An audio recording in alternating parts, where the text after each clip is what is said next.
রাজশাহীতে আখের সাথে সাথী ফসল চাষ করে লাভবান হচ্ছেন কৃষকরা।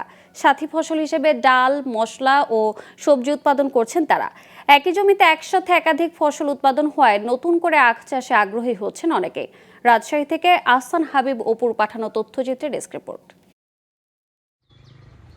ভালো দাম না পাওয়া সহ নানা কারণে আখ চাষের প্রতি আগ্রহ হারাচ্ছিলেন কৃষকরা। এই অবস্থার উন্নয়নে উদ্যোগ নেয় বাংলাদেশ সুগার ক্রপ গবেষণা ইনস্টিটিউট BSRI। তারা জমিতে আখের সারির মাঝের ফাঁকা জায়গায় বিকল্প ফসল চাষে কৃষককে আগ্রহী করার চেষ্টা করেন।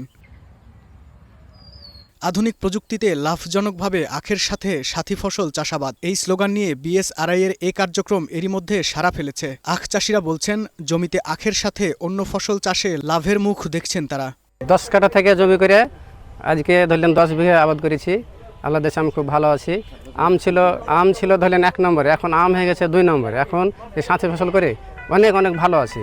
আমার ছেলেকে একটা দোকান করে দিয়েছি, বাড়ি করেছি, আমি কিছু মাটিও কিনেছি। বাংলাদেশ সুগার ক্রপ গবেষণা ইনস্টিটিউট কর্মকর্তারা জানান, আখের জমিতে সাথী ফসল চাষে কৃষকের আগ্রহ রয়েছে। এই আগ্রহ বাড়ছে এবং তারা লাভবান হচ্ছে। কৃষক এখন বুঝতে শিখেছে যে এই পদ্ধতিতে তাদের লাভ রয়েছে।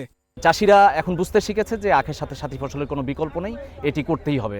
এই জন্য আমরা কিন্তু একটি স্লোগানকে সামনে নিয়ে এসেছি যে আর নয় শুধু আখ, সাথী ফসলের বাজাই ঢাক। এই ঢাক বাজানোর কাজটিই কিন্তু আমরা বাংলাদেশব্যাপী করে যাচ্ছি।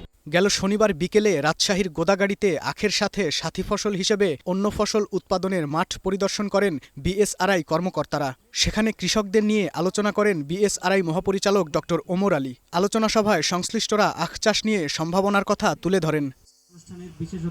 Global television news desk.